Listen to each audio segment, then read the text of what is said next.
This video contains spoilers for the Amazing Digital Circus finale. If you haven't seen the finale or the show in general, then I suggest you go do so now.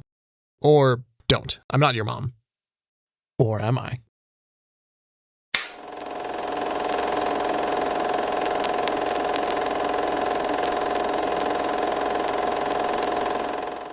So, how do you end a viral sensation with millions of fans with billions of different expectations, in a way that somehow manages to satisfy absolutely everybody?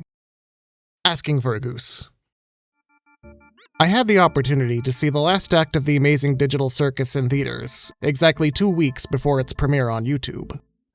It was a fun experience, with plenty of enthusiastic fans decked out in makeup, cosplay, and various other TADC and Glitch Productions themed paraphernalia.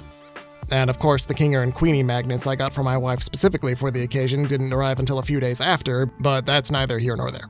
The mood all around was pretty electric, with the theater being a respectable amount of rowdy throughout the familiar episode 8, but locking in almost immediately after the finale started in earnest. By the time the credits rolled and the audience had calmed down a bit, the overall mood of the room felt mostly positive. I didn't really overhear any overtly negative opinions, and the energy was still high enough where the cosplayers were taking pictures by the marquee outside the theater and in the lobby. However, even with all this positive energy, I could tell within the first few minutes that this finale was gonna be contentious. Hell, it's been contentious ever since the announcement that it was coming to theaters 2 weeks before it would drop on YouTube, with some unfortunate enough to not have it come to their countries, or some theaters pulling it entirely just a few weeks before the premiere. This alone might have soured more than a few people towards it before they'd even seen it, if they even bothered to at all. But even glancing at some of the most popular reviews on Letterboxd, you can see this division in action, with some proclaiming it to be an utter betrayal of everything the show had been, and still others decrying the direction it took in seemingly being just a character study about Jax in particular, with the other characters left more or less in the background. And at the risk of poking the bear, especially when the wound is still fresh, I think the response of this finale proves that a lot of people who were watching this show were kind of watching for the wrong reasons. Now, far be it from me to tell everybody else they were wrong. If you have grievances about the finale or anything else about the show, then I obviously can't tell you how to feel. But some of the criticism I've seen even before the finale makes me really wonder about how some of you were approaching this show. Like, this is a bit of a tangent, but I once saw a video mentioning episode 6 where the creator decried the bit with Kane in the beginning as filler. I did have a lot of issues with how much filler was in the episode. Filler? In an independently made 9-episode show where they had complete control of how they wanted to tell the story? The first 5 minutes of it are practically meaningless when Kane decides to just let them all have guns. Gee, it's almost like Kane's efforts to get the players invested in his games and them going against it every time is part of the driving force of his character arc or something. It does mean something for Kane's mental state that he just breaks so easily, but it could have been done in much less time. And look, I don't want to be that guy who just nitpicks about people who have dissenting opinions from my own, even when some of the opinions I've seen are just really f***ing stupid. So I'm not going to bring up any specific examples unless absolutely necessary. I mainly just want to take this opportunity to explain why I generally like the direction the show went, and especially talk in favor of the finale and most of the creative decisions made in it. This includes the extended character analysis and literal post-mortem of Jax, the supposed sidelining of the other characters, and, perhaps most importantly, why the decision to keep certain questions unanswered is way stronger than any definitive answer they could have given us. And I'm sure by the end of this most people will just be mad at me, but f*** it, we ballin'. In many ways, I think the unexpected popularity of Digital Circus was both a blessing and a curse for everyone involved. A blessing because it meant that a lot more eyes were cast on Glitch Productions, and they could produce many more independent shows and draw in all sorts of big-name creators because of it. A curse because with all this popularity came all manner of expectations as to what the show was going to be, both with its plot and characters. I believe that with the pilot episode, there was a bit of an expectation for some that the show would dive into a greater mystery involving the reason all the human players found themselves trapped on a digital plane, with the enigmatic CNA company being some kind of overarching big bad whose intentions would be steadily revealed as the show went on. There were, of course, teases to these aspects in every other episode, with 7 in particular making it the forefront of the plot in the form of Abel. But, as I'm sure we're all aware, seriously, I don't know why you'd be watching this if you didn't already see the whole show, but whatever. That ended up being an intentional nothing hot dog on Kane's part. Episode 8, however, plays around with this a little, in revealing that C&A were actually doing experiments into creative AI, under the stewardship of one of the circus's first players, and also its first abstraction, Scratch. This is all a fascinating explanation into the digital world of the circus, but it also opens a lot more questions as to the how and why most of them got here. Pomni is implied to have found the headset while exploring the abandoned building of the old CNA office, and at least with Kinger, he was also a CNA employee, more specifically a programmer, who would be a likely test subject for whatever they were trying to develop with it. As for the rest, we never find out exactly why or how, and I'm sure a lot were hoping Episode 9 would reveal this, along with other juicy lore secrets about Scratch, C&A, and the nature of Kane's creation and absorption of the second creative AI who was made to replace him. This, in turn, probably led to a lot of disappointment when most of these questions were left vague at best come the finale. But, with the benefit of hindsight, I believe the ending to Episode 7 and the beginning of Episode 8 were basically telegraphing to the audience that if you came here for the lore, you were probably gonna have to get used to disappointment. Never mind that Gooseworks herself said that the series would mostly be focused on character development, or that no matter what she did to foreshadow where the show was actually going, people were gonna completely ignore that in favor of their own theories. Pomni's suggestion that they all abandoned the idea of leaving pretty much solidified the idea that the show was never really about them finding their way out of the circus and solving the greater mysteries behind it, long before we got concrete information that they couldn't leave anyway. Some may think I'm dismissing the lore aspect entirely, or that I'm saying that all the theories were completely unrealistic and fans need to stop having fun. But what I'm trying to get at is, I think the way modern internet audiences look at media more as a puzzle to be solved rather than what the story is trying to actually say with its setting and characters, is way more of a disservice to storytelling than a compliment. I like a good world building as much as the next guy.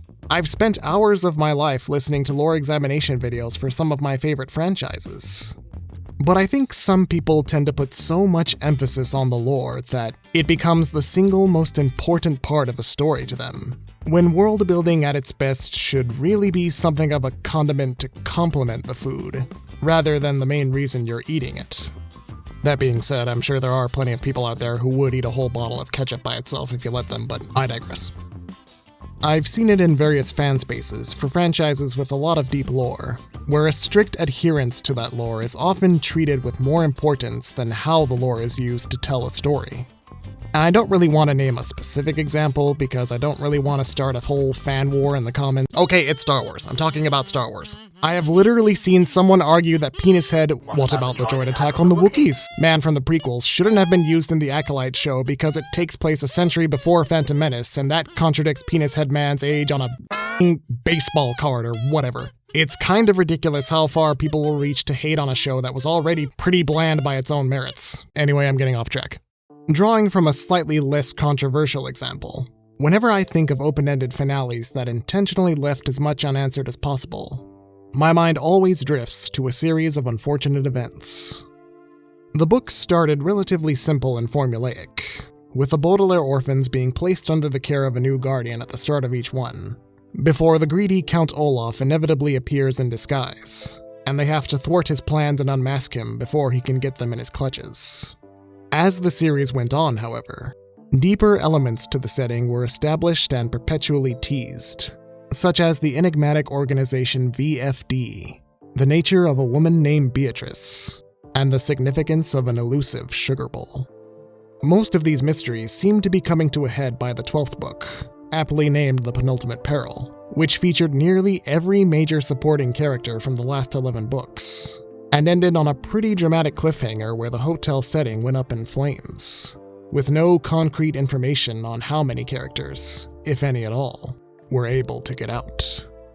The next and final book in the series, aptly titled The End, featured very little in the way of answers in that regard.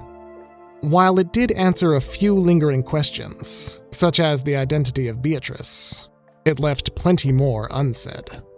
How many people survived the burning of the Hotel Denouement? Why everyone on all sides of the VFD schism sought the Sugar Bowl? Who made the Baudelaires orphans in the first place? You're the one that made us orphans in the first place! Is that what you think? We know it. You don't know anything. I can only imagine the frustration many fans might have felt if they assumed this book would offer revelations into the greater mysteries that have driven the overarching narrative forward ever since the bad beginning. However, since I first read it almost 20 years ago, sorry, just threw up a little in my mouth, I've always appreciated just how little the end offers in terms of definitive answers. Whereas other series can often crash and burn by either focusing too much on one aspect and ignoring all the lingering issues that remain, or adding in so many mysteries that answering one just leads to several more that often lead to dissatisfaction and convolution. The End struck a perfect balance of providing a satisfying conclusion to the arcs of the three leads, while also leaving a lot of the lingering mysteries open-ended enough where the reader is trusted to draw their own conclusion, in keeping with one of the major themes of the series and how messy life truly is. How much more complicated it becomes the older you get, where there once seemed to be a hard line between goodness and wickedness. You find the line becoming blurred, and the difference between them muddied. This ambiguity is part of the reason why I find the Netflix adaptation of The End to be pretty weak in comparison. Ignoring the pacing issues and cramming a decently meaty book into just one 50-minute episode, the show offers the answers to a lot of the mysteries the book left unsolved, such as the fates of several characters whose whereabouts remained unknown, what caused the schism in VFD, and what was in the Sugar Bowl that made everyone want it so badly. Sugar. I quite like the show as a whole, but its decision to answer as many questions as possible and go out of its way to give a happy ending to nearly every character felt like a little bit of a cop-out in comparison to the intentionally vague ending of the book, and seemed to miss the point that sometimes life isn't really about finding answers. Sometimes, after all the unfortunate events that have happened to you, it's reward enough to just live. The last act of Digital Circus is in the same boat for me. If the show had spent the bulk of its finale to meticulously explain CNA, the brain scan experiments they were conducting, and even how everybody ended up here, I really don't think it would have been as effective as a finale, or even done the characters a great service in terms of personal motivations and backstory. This, in turn, leads into another complaint I've seen making the rounds, where people feel that most of the characters apart from Pomni and Jax are sidelined, and that any issues they had regarding themselves were mostly resolved off-screen. In the case of Zubul, who I'll agree probably gets the least amount of screen time of the cast, unfortunately, there were those who seemed to be confused when, in episode 7, they said to Jax that they were starting to become more comfortable in their mismatched body, when the huge crux of their personal insecurities came from just that, as they discussed with Kane in episode 3. Gangle, too, seemed to get over the hang-ups she had about her constant mood swings and fragile sense of self. It's not like the similar issues both characters had were ever addressed by them in a heart-to-heart in the middle of an episode or something. You have to choose to love yourself, even if it doesn't make sense. It's not natural, it's intentional. Well, what about Ragatha? She was constantly seen dealing with the fear that the others didn't like her, and that if she didn't stay positive for them, especially Pomni, then she would fail them like she failed Jax. When did the show ever come close to addressing that? I just want everyone to be happy. And I don't want people to hate me. Do you hate yourself? Well, yes, but what's this about Pomni considering Ragatha her closest friend in the finale? Sure, Ragatha was the first player to try and connect with Pomni and assure her of some amount of normalcy during her first day. But when did they ever have time to have a deep, meaningful conversation about... Hey, I have something I I- feel like You can no, speak you first. go. Let's talk after the show. Yeah, sounds good. Oh, this is all from the same episode, isn't it? While it's true that these moments are merely the first step in a broader journey of self-discovery for all the characters mentioned, to say that their later acts of growth come out of nowhere despite them is kind of missing the forest for the trees. Sure, in the case of Pomni and Ragatha, we don't actually see the talk they have where they might address these issues and affirm their friendship. But here's the wild thing about stories. Sometimes you can just infer things happened without having to actually see them. Because sometimes seeing these scenes play out would be redundant to the point that was already pretty succinctly made. Because sometimes the creators will just trust that the audience understands growth can occur without having to say, I learned something today all the damn time. But I learned something today. And this leads to possibly the biggest source of consternation regarding the finale. The emphasis, or even overemphasis, on Jax. A complaint that has been steadily growing throughout the fanbase ever since his rise in prominence with Episode 5. Although it seemed to really hit a boiling point when Gooseworks said she considers Jax to be the main character along with Pomni. Going into this series, I never expected one of the things that people would get mad at me for would be making the show focus on the two main characters. I was like, I didn't even know you could get mad about that. Jax was already a pretty contentious character due to his torment of pretty much everybody else in the circus.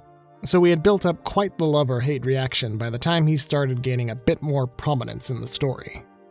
There was also the fact that Goose stated many times that he was the character she related to the most on a personal level, with some going as far to say that meant he was a self-insert, which explained his supposed favoritism compared to the others. This all serves as yet another point where the modern internet's treatment of characters in the media they like can be a double-edged sword. On the one side, it's great when you can identify with any one character's struggles or personality, and want to see more of them because of it. Hell, I made a whole video about Episode 4 not too long ago because Gangle spoke to me so personally, and I still consider her my own personal Blorbo of the whole cast. I mean, look at her, how can you not love her? Hi, Zooble. On the other side, there's a non-insignificant amount of fans out there who will treat this love for a character, or even multiple characters, with a vitriolic possessiveness. That if anything happens to them that they disagree with or just don't like, then they'll lash out against anyone who disagrees with them, be they other fans, the creators, or even the actors. This can also mean that when the creators or actors fall short of the lofty expectations the fandom has built, they'll respond with no small amount of venom. I could go the easy route and choose another Star Wars example, but the indie animation scene is no stranger to this. This was the case with another Glitch show, when Dana Terrace casually responded to a question regarding the gender identity of one of the lead characters in the pilot for Knights of Guinevere. Upon stating said character, who has a bulkier, butcher design, was intended to be cis, a lot of fans were quick to voice their disapproval. Terrace clarified later that she wasn't against any headcanons or validation people got from interpreting the character as trans, but to some, the damage was already done. To play devil's advocate, I can understand the amount of personal attachment one can form to a character, especially when you see them as part of the same marginalized community as yourself. And when a creator defies that headcanon, it can sometimes feel like a personal blow to your identity. However, I can also understand the perspective of a creator not wanting to veer a character in the direction of a marginalized community, if they didn't explicitly plan on representing them as part of said community, as you risk offending people who feel they aren't being represented authentically. It's a lose-lose scenario that many queer creators find themselves falling into especially, and TADC is no exception. This, to me, actually makes the decision to center the bulk of the finale on Jax's story all the more meaningful, as we learn more about his history and what drove him to be the nihilistic bunny we know and... well, no. Jax has spent the majority of the show playing into the idea of what he perceives to be his archetype as the funny one. To treat everything like a joke, be as obstructive and obnoxious as possible, and a constant source of annoyance to his fellow players. He states as such to Pomni in episode 6, that nothing in the circus matters because it's all fake anyway. This is in direct contrast to how Pomni views the circus, treating everyone, players and NPCs alike, with a great amount of empathy and care, looking out for her fellow players, and trying to be a source of comfort whenever she can. This makes Goose's statement that Jax is the second main character not just a random development to cover her own for his increased prominence. It makes perfect sense for him. For you see, Jax is an antagonist. Yeah, I think we all got that. Not just an antagonist, but arguably the antagonist of the whole show. Sure, Cain is the bigger threat, being the force behind all of their collective misery. But I don't think it's just favoritism on Goose's part that Jax is pushed to the forefront as the last major obstacle in the show. His arc, or anti-arc if you will, has been diametrically opposed to that of Pomni's since the beginning. Whereas Pomni takes the time to engage with the others as people, empathizing with them and allowing herself to be vulnerable in turn, Jax is vehemently opposed to both. He never regards the others as human. He refuses to allow himself to be vulnerable. And in the end, that's what drives him to abstract. Because everyone else in the circus had grown through their insecurities and learned to rely on each other, they could find their worth as people, even after the revelation that they're just digital copies. But Jax couldn't reach that conclusion, because he never allowed himself to find that worth. Because he had already decided he wasn't deserving of love or acceptance, seeing any who attempted to help him as just trying to take advantage of him or hold it over his head for later leverage. None of this excuses his behavior throughout the show, nor do they expect you to forgive or even like him after all is said and done. But I feel where a lot of people get tripped up with Jax in the finale is that it does ask you to at least empathize with him. Empathy is the undercurrent of the entire show. It's what allows Pomni to make connections with the rest of the players and even non-players, to see them all as people, regardless of their cartoonish exterior. To not extend that same empathy to Jax, no matter how up he is, would be a betrayal to this core theme. And it can be hard to empathize with someone like Jax. Gangle best exemplifies this when she finds it hard to cry over his abstracted state at first. But I feel like we stand to lose a little bit of our humanity if we fail to see it in others. If nothing else, I can look at someone like Jax and feel sorry for how broken they are.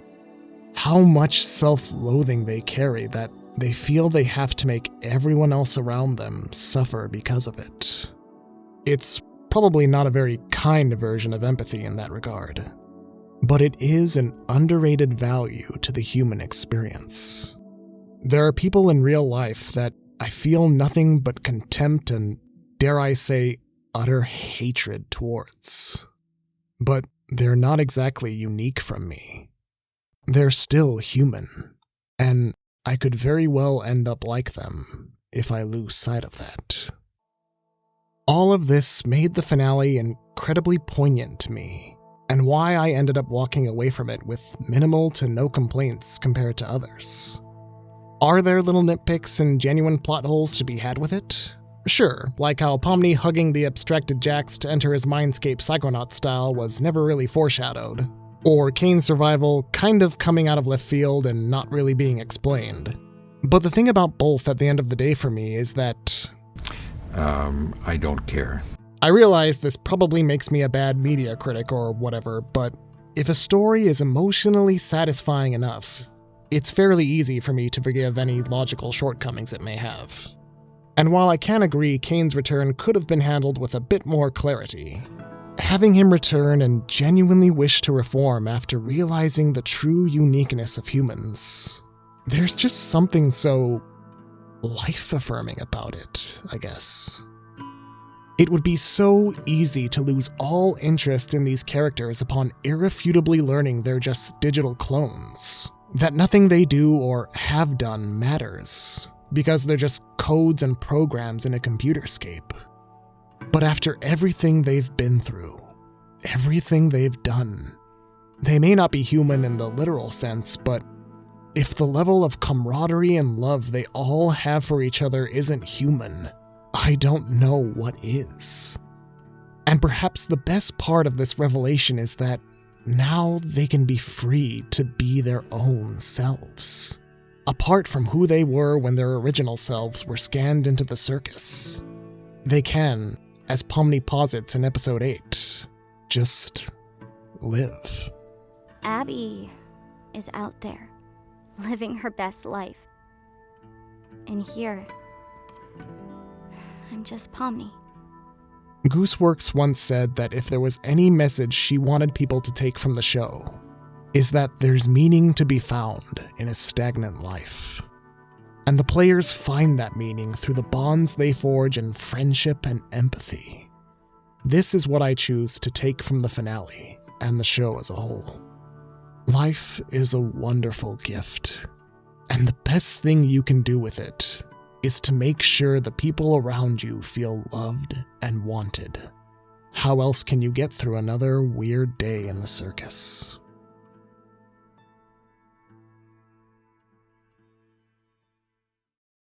But on the other hand, we never did find out that embarrassing thing Gangle did with the anime figurine. 0 out of 10, trash fire show, never watching again.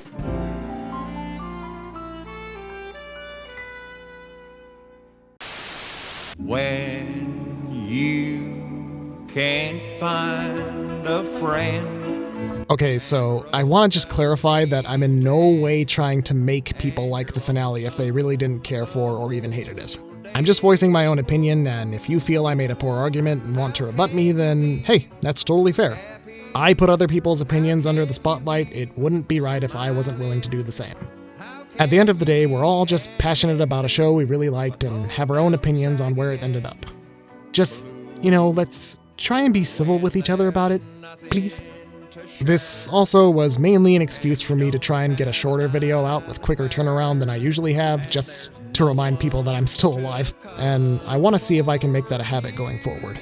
We will see how this works out for me. Okay, I don't really have much else to say, so, bye, I guess. I love you. Platonically. Don't get weird about it. Baka.